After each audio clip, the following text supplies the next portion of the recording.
Bienvenue sur la chaîne de l'église SOS Lyon. Nous espérons que ce message te parlera, t'encouragera et sera une bénédiction pour ta vie. Très bonne écoute. Bonjour à chacun d'entre vous. Pour ceux qui ne me connaissent pas, je m'appelle Josias.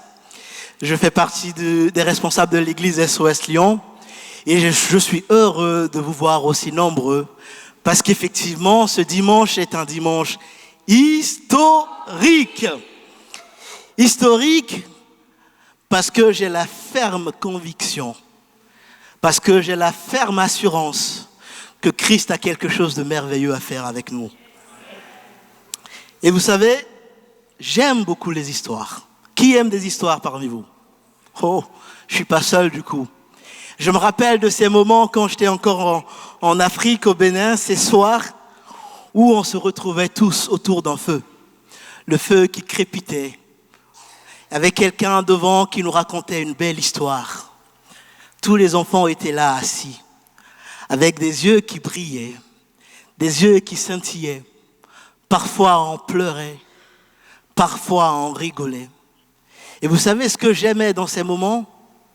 J'aimais quand l'histoire est vraie. J'aimais quand on savait identifier les personnages. Et aujourd'hui, j'aimerais nous raconter une belle histoire. Non, c'est même pas une belle histoire. J'aimerais vous raconter la vérité. J'aimerais vous raconter la vérité de Jésus-Christ. Alors oui, il est vrai qu'on n'a pas un feu ici au milieu de nous, un feu physique, mais je crois qu'on a le Saint-Esprit.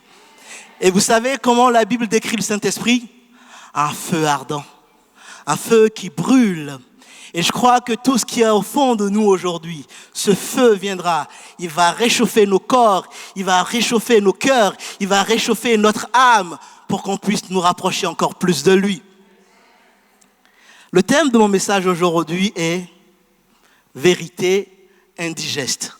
Point d'interrogation.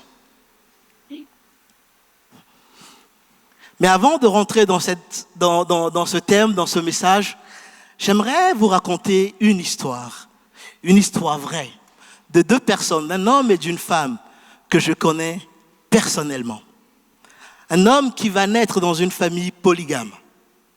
Sa mère, ses frères, ses sœurs vivaient sous le poids de la sorcellerie.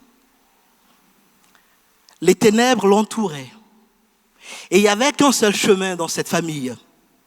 Tout ce que tous les jeunes de son âge faisaient, c'est d'aller vers la sorcellerie également. Et un jour, cet homme va entendre parler du merveilleux message de Jésus-Christ. Et qu'est-ce qu'il va décider de faire, cet homme? Il va décider de courir. Il va décider de courir et aller à Jésus. Peu importe le risque d'être rejeté, peu importe le risque d'être moqué par sa famille, il va prendre cette décision d'aller à Jésus. De l'autre côté, on a une petite fille. Une petite fille qui va naître dans une famille très, très pauvre.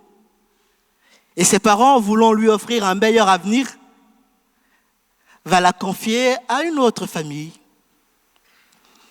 censée lui donner la possibilité d'avoir un lendemain à minima mieux que ce qu'eux ils ont.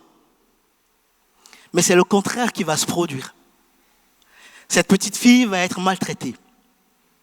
Elle va devenir la domestique. Une situation bien loin de ce que ses parents s'étaient imaginé. Et ayant eu écho de cette vie que menait leur fille, les parents vont décider d'aller récupérer leur enfant. Wow. Imaginez la joie de cet enfant. Je retourne chez moi. Je retourne chez mes parents. Même s'ils sont pauvres, ils vont m'aimer. Mais cette joie va être de courte durée. De courte durée parce que ses parents vont à nouveau la confier à un oncle. Et là, l'histoire recommence. Il devient même pire. Ce foyer qui devait la construire devenait sa prison. À nouveau traitée comme une domestique, exploitée, brisée. Et il y a des paroles qui résonnaient chaque fois dans ses oreilles. Tu ne seras jamais rien. Sans nous, tu ne seras rien. Cette petite fille va devenir une femme brisée. Et être brisée était la seule chose qu'elle connaissait. Elle ne connaissait rien d'autre. Dans sa tête, dans son esprit, elle va toujours servir. Elle va toujours être la domestique des autres. Cette femme brisée, c'est ma mère. Et j'aimerais lui rendre hommage aujourd'hui. Mais Jésus avait un plan pour elle.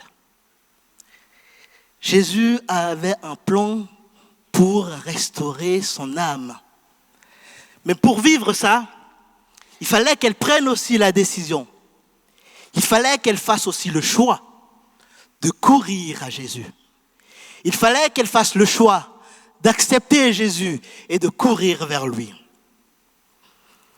Je ne sais pas ce qui est lourd sur ton cœur aujourd'hui.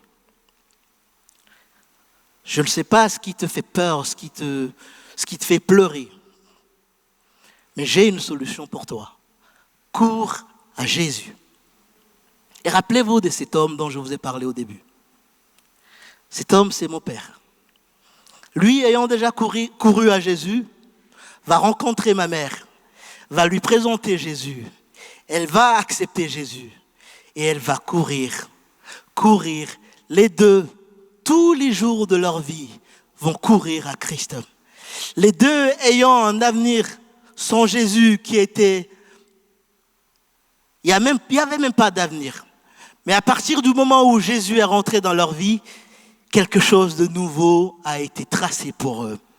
Ils ont vécu des moments, ils ont eu une vie heureuse, et encore aujourd'hui. Mais parfois encore, ça peut être dur. Mais chaque fois quand c'est compliqué, ils ont une seule chose à faire, courir, aller à Jésus. Et j'ai cet héritage. Mes parents n'arrêtaient jamais, et encore aujourd'hui quand on s'appelle, de me dire, il ne faut jamais cesser d'aller à Christ.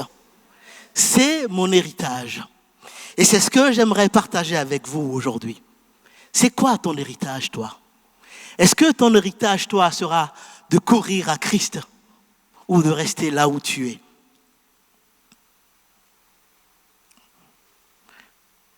Vers qui cours-tu? À qui iras-tu? C'est la question que j'aimerais nous poser aujourd'hui. Jour après jour, Jésus me demande une seule chose. Ne cesse jamais d'aller vers moi. Quand c'est dur, ne cesse jamais d'aller vers moi. Quand c'est tout bon, tout est heureux, ne m'oublie pas. Continue à aller vers moi. Et c'est cette question que je nous pose encore. Je vais la répéter plusieurs fois aujourd'hui. Vers qui cours-tu? À qui iras-tu? Laissez-moi nous dire aujourd'hui que j'ai un choix à faire tous les jours de ma vie. Tu as aussi un choix à faire tous les jours de ta vie. Et regardez ce que Jésus va nous dire dans Jean 6 au verset 27.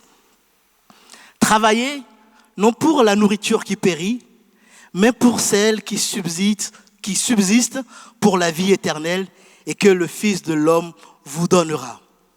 Jésus parle là de deux nourritures. Jésus parle là de deux poursuites. Jésus parle là de deux directions de vie. Il y a une nourriture qui périt et il y en a une autre qui demeure éternellement.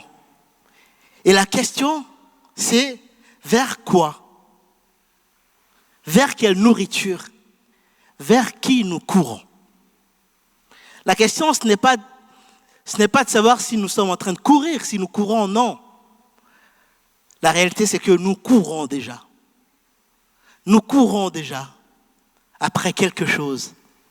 À nous maintenant d'identifier vers quoi nous courons. Est-ce que nous courons vers l'argent? Est-ce que nous courons après les relations? Est-ce que nous courons après les plaisirs? Est-ce que nous courons après la reconnaissance des gens? Après une image, les honneurs, après le succès, après une réputation? Vers quoi on court? Mais Jésus va dire, tout cela périt. Tout ce que le monde propose finit par mourir. Et laissez-moi nous dire aujourd'hui que, et je me le dis à moi-même, marcher dans notre péché va nous conduire à la mort. Rechercher l'argent, toujours l'argent. Quand toutes nos décisions sont orientées vers l'argent, tout cela va nous conduire à la mort. Et même quand on ne fait rien, je vis tranquille. Jésus, je l'entends de loin, je le laisse là où il est, je suis tranquille, je ne pêche pas, je ne fais rien. Même cette décision conduit à la mort. Chers amis, laissez-moi nous parler aujourd'hui, je m'inclus pleinement dedans. Laissez-moi nous parler aujourd'hui d'une foi radicale. Jésus offre mieux. Jésus offre la vie. Jésus nous appelle à la vie. Il n'existe pas de vie neutre sur cette terre. Ce que nous allons considérer comme neutre, forcément nous conduit à faire des choix.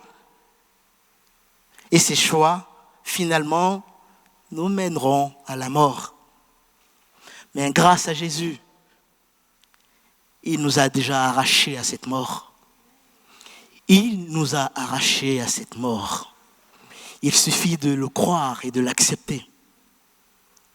En écrivant ce message, j'ai dit au Seigneur, ces mots sont durs. Pourquoi tu me les donnes? Et je pense que certains, je sais même qu'il y en a certains parmi nous aujourd'hui qui se disent la même chose. C'est dur. Ces paroles sont difficiles. Écoutez bien, j'ai même demandé à Dieu, est-ce que je dois vraiment dire ces mots-là ce dimanche? Et voici ce qu'il m'a répondu. Jean 6 au verset 60.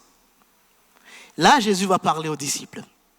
Et il va dire, la Bible va nous dire, après l'avoir entendu, beaucoup de ses disciples dirent, cette parole est dure. Qui peut l'écouter? Qui peut l'écouter? Ces paroles sont indigestes. On ne peut pas l'accepter. On ne peut pas digérer ces paroles. Qui pourra accepter cette parole? Et le contexte de ce texte, c'est qu'il y a une foule qui cherchait Jésus.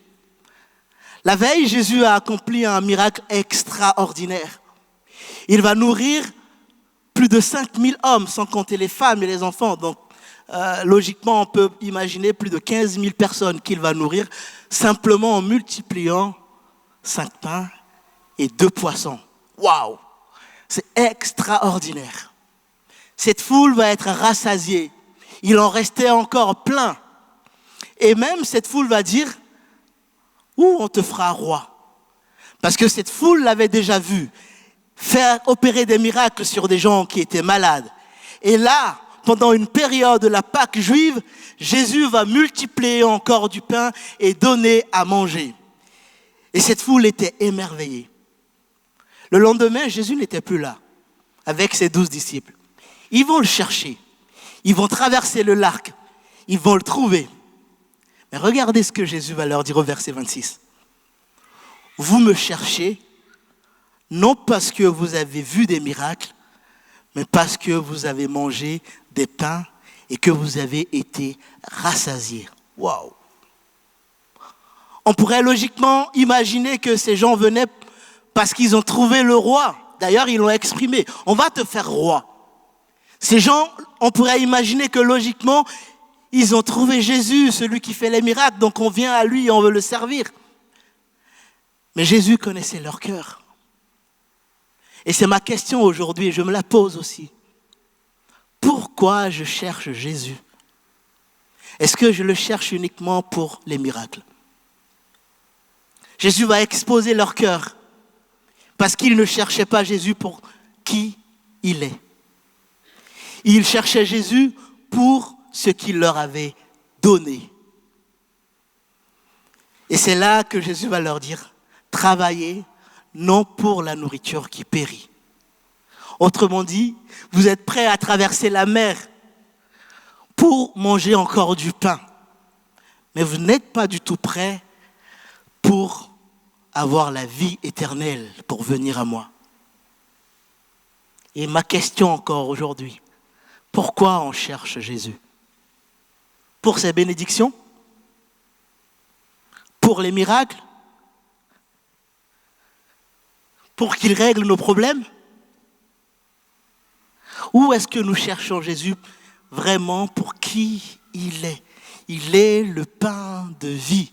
Il est le seul chemin qui mène à la vie éternelle. Est-ce que nous le cherchons pour ça? Je crois fermement que Jésus va te bénir, il va nous bénir. J'ai vécu toute ma vie sous la bénédiction de Dieu. Jésus veut te faire vivre son miraculeux. C'est la Bible qui le dit. Donc ce qu'il dit, il ne va pas renier. Il va faire son miraculeux, il va opérer son miracle pour toi. Il veut te guérir, il veut te libérer. Mais au-delà de tout ça, Jésus veut que tu le cherches pour qui il est réellement. Jésus va nous dire, cherchez premièrement le royaume des cieux et sa justice. Autrement dit, si nous recherchons autre chose que lui en premier, nous courons après le vent.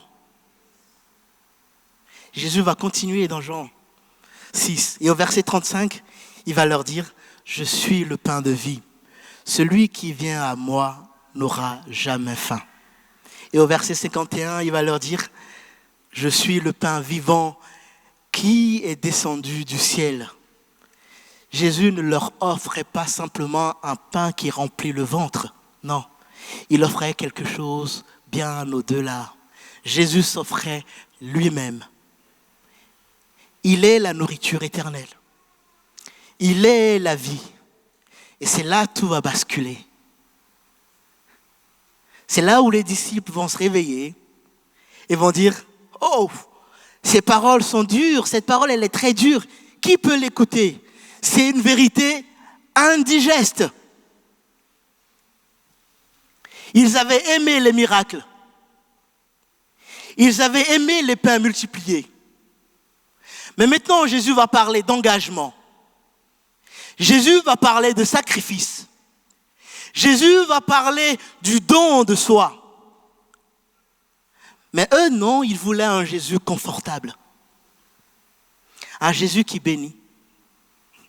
Un Jésus qui nourrit sans demander de changement, sans demander de transformation.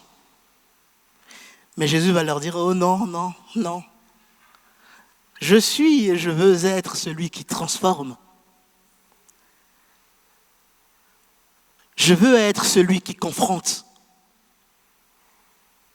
Je veux être et je suis celui qui appelle à mourir à soi-même. Mais Jésus ne confronte jamais pour nous condamner. Il nous confronte pour nous restaurer. Et si aujourd'hui mes mots te semblent durs, d'ailleurs ce ne sont pas mes mots, si ces mots que tu entends aujourd'hui te semblent durs, ce n'est pas pour te condamner, c'est pour te restaurer, c'est pour te bénir, c'est pour te rassurer, c'est pour te faire du bien. Et c'est pour cela que je nous pose encore cette question. Est-ce pour toi une vérité indigeste? Sa vérité n'est pas du tout indigeste, non. Au contraire, elle donne la vie. Il est le pain de vie qui transforme. Il est ce pain de vie qui nous régénère. Et bien de fois, Jésus m'a déjà confronté, ma femme est là. Bien de fois, il m'a confronté dans mon impulsivité. Oui, je suis impulsif de temps en temps. Léger. Bien de fois, il m'a confronté dans mon caractère. Bien souvent, il est venu me confronter pour me dire de pratiquer encore et encore le renoncement. Bien de fois, il est venu me confronter pour que j'apprenne à être encore doux. parce que je ne le suis pas tout le temps. Est-ce que ça fait toujours plaisir quand il vient confronter? Non, ça pique. Ça fait mal. Mais c'est nécessaire pour moi. Parce que je sais que c'est ma vie. Parce que je sais que c'est cela qui me donne la vie. Parce que je sais que c'est cela qui me permet de garder le focus et le cap. Dans Jean 6, au verset 63, Jésus va dire aux disciples qui trouvaient ces paroles dures, il va leur dire, les paroles que je vous ai dites sont esprit et vie. Elles sont esprit et vie quand elles nous confrontent. Même quand elles nous confrontent, elles sont esprit et vie. Même quand elles touchent notre péché, elle est esprit et vie. Même quand elle nous demande de renoncer à certaines choses, elle est esprit et vie, elle est la vérité. Sa parole donne la vie. C'est ta parole qui donne la vie. On le chante tous les dimanches. Jamais je ne l'oublierai. Ta parole fait mes délices. Pour toujours je chanterai. C'est ta parole qui me donne la vie. Je n'ai pas ta voix, Thomas, ni celle de Max. Mais c'est mon cœur, c'est mon esprit entier qui exprime que j'aime Jésus et que sa parole est ma vie.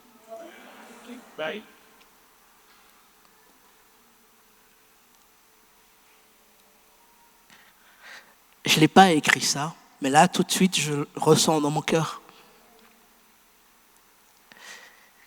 Qu'il y en a, il y a certaines personnes peut-être qui sont peut-être mortes au fond d'elles. Christ vous dit qu'il est la vie et qu'il est en train de restaurer votre vie. Il y en a d'autres qui, comme si elles sont en apnée tout le temps. Elles n'arrivent pas à respirer, elles prennent un coup et après repartent en apnée. Parfois c'est visible des autres, mais parfois non. De l'extérieur nous sommes bien, mais à l'intérieur de nous, nous sommes en apnée. Jésus veut te dire qu'il est ta respiration. Jésus veut te dire qu'il te donne la vie. Sa parole est la vie qui restaure, même quand elle confronte.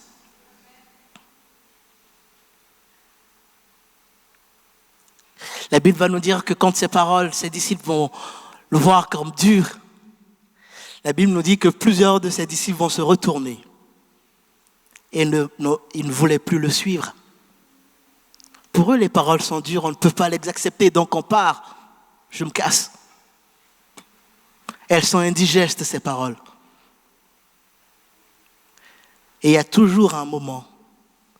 Laissez-moi nous dire qu'il y a toujours un moment où on a un choix à faire. Nous devons faire ce choix. Soit de continuer de suivre Jésus uniquement pour qui il est, ou de lui tourner le dos parce que nous voulons avoir uniquement un Jésus qui donne du pain. Le pain qui fait du bien à notre corps physique. On a un choix à faire. Tous les jours, nous ferons ce choix. Plusieurs disciples vont partir.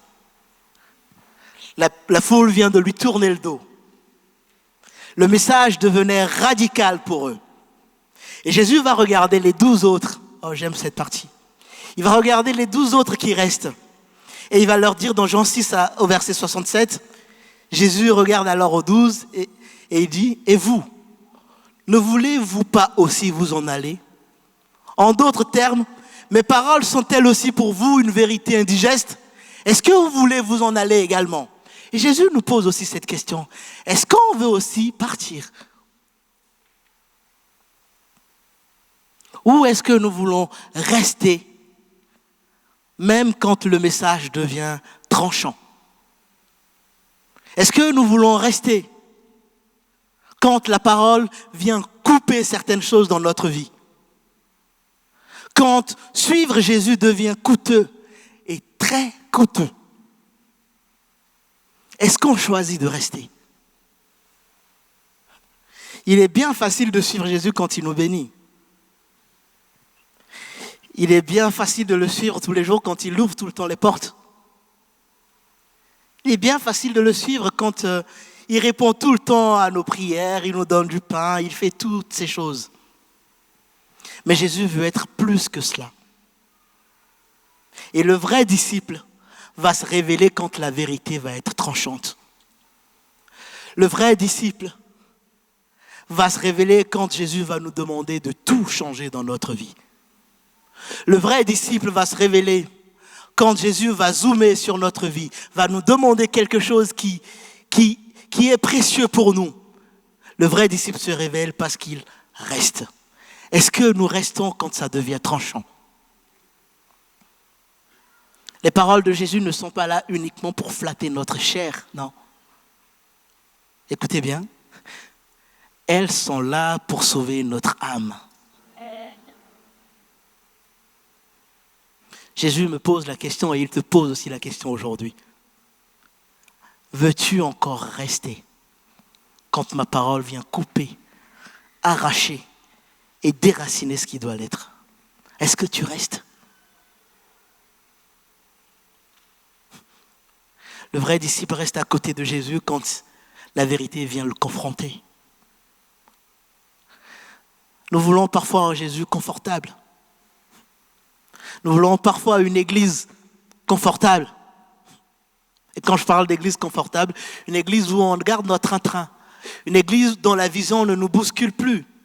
Une église dont la vision ne nous emmène plus à faire le pas supplémentaire pour aller encore en avant avec Jésus. Parfois, et moi le premier, je veux une voiture confortable. Je veux une maison confortable. C'est pas mauvais ça. C'est pas mauvais. Je ne dis pas que tout ça soit mauvais. Mais la question c'est, est-ce que nous restons, je le répète encore, est-ce que nous restons quand Jésus ne nous donne pas toutes ces choses? Est-ce que nous restons quand Jésus nous demande au contraire de tout donner? Est-ce que nous restons? Je me prêche à moi-même et mon ami Marc, il est là. Chaque fois, quand ce n'est plus facile, quand ce n'est plus confortable, quand ça devient un peu plus dur, quand Jésus nous demande d'aller un peu plus loin, on aime se dire l'un à l'autre, c'est pour ça qu'on s'est engagé. C'est aussi pour ça qu'on a accepté Jésus. Et parfois on le dit avec beaucoup d'humour, c'est pour ça qu'on a signé. Alors je vous rassure, il n'y a pas de contrat. Mais il existe bien un « oui, me voici ». Un « oui, me voici » qui sort de nos cœurs. Et c'est un engagement avec Dieu. Et quand c'est dur, on se le rappelle, on a fait cet engagement. Et on veut continuer, on veut rester. La vie avec Jésus, elle est douce. Elle est belle. Elle est excitante.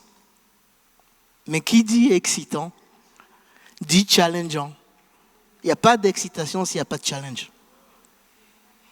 Qui dit excitant, dit confrontant. Qui dit excitant, dit parfois inconfortable. Mais c'est surtout passionnant. Et l'évangile n'est pas un message de confort. C'est un message de transformation. Si on cherche un message de confort, Jésus n'est pas là pour nous donner du confort, mais il est là pour nous transformer à son image, pour qu'on puisse lui ressembler. Alors si tu as envie aujourd'hui d'accepter Jésus, si tu as envie aujourd'hui, et là je ne parle pas uniquement à ceux qui ne sont pas encore chrétiens, je parle à ceux qui ne sont pas encore chrétiens, mais je te parle aussi à toi qui es chrétien depuis des années. Il y a forcément, je m'avance peut-être un peu trop, mais il y a forcément quelque part quelque chose dans ta vie où Jésus te confronte et il va falloir que tu y ailles. Si tu souhaites être transformé, alors Jésus est là pour toi. Si tu veux être libéré de tout ce qui te poursuit, tout ce qui t'empêche de vivre réellement sans aucun regret, Jésus est là. Est-ce que cette vérité, elle est pour vous indigeste? Pour moi, elle n'est pas du tout. Et je pense que pour vous, elle n'est pas non plus.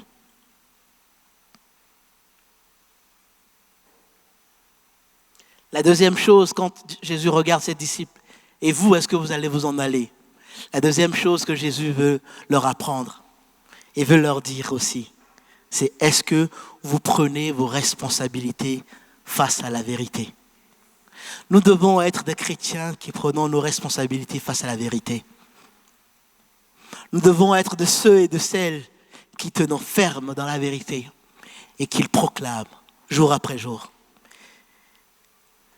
Et c'est là où Pierre réagit. Pierre va dire, Seigneur, à qui irions-nous? Tu as les paroles de la vie éternelle. Pierre prend position. Il ne dit pas, je vais réfléchir. Il ne dit pas, je vais voir selon les circonstances. Non, il prend ses responsabilités de rester avec Jésus. Mais cela ne m'étonne pas de Pierre, non. La nuit précédente, avant cette histoire, la tempête était levée sur le lac. Il y a ce bateau, cette barque qui tanguait et qui voulait un naufrage qui les guettait. Il voulait se noyer. Jésus va arriver. Et Pierre dit, si tu es le Christ, ordonne que j'aille vers toi. Jésus dit, viens. Et Pierre sort. Chaque jour, on prie, on dit, Seigneur, je veux marcher sur l'eau. Mais c'était rien du tout de confortable à ce moment-là. Absolument rien de confortable. Mais Pierre va prendre sa responsabilité. Je sais qu'il est la vie. Je sais qu'il a les paroles de la vie. Et je sais que je ne vais jamais me noyer. Je ne ferai jamais naufrage. Quand il me demande de sortir de ma barque, alors même qu'il y a un naufrage qui m'attend, il y a quelque chose qui me guette. Si Jésus, la vie, la vérité, le chemin me demande de venir, j'y vais. Pierre a pris ses responsabilités. La foule suit Jésus pour ce qu'elle reçoit. Et le disciple suit Jésus pour qui il est. Rester avec Jésus, c'est aussi prendre la responsabilité de vivre dans la vérité. Alors que on commence à se lever, j'aimerais nous dire que Dieu veut nous rappeler quelque chose d'essentiel. Ce ne sont pas les miracles qui sont notre trésor. C'est Jésus notre trésor. J'aimerais nous laisser 3 choses. Suivre Jésus n'est pas toujours confortable. Ses paroles vont parfois exposer des zones de ta vie. Mais s'il te confronte, c'est parce qu'il t'aime et il veut te bénir. La deuxième chose que j'aimerais te laisser aujourd'hui, tu as toujours le choix. Jésus ne force personne. Tu peux partir et retourner dans le monde comme la foule. Mais sache que la vie, c'est Jésus. La troisième chose, c'est qu'il n'y a nulle part ailleurs à aller. Mes parents ont expérimenté plein de choses. Mais à partir du moment où ils ont goûté à Jésus, ils savent qu'il n'y a nulle part où aller. Je sais aussi aujourd'hui qu'il n'y a nulle part où aller. Quand j'ai goûté à Jésus, quand j'ai expérimenté sa présence, quand j'ai réalisé qui il est, Je sais que tout le reste n'a plus aucun sens. Il est la vie. Je n'ai nulle part ailleurs à aller.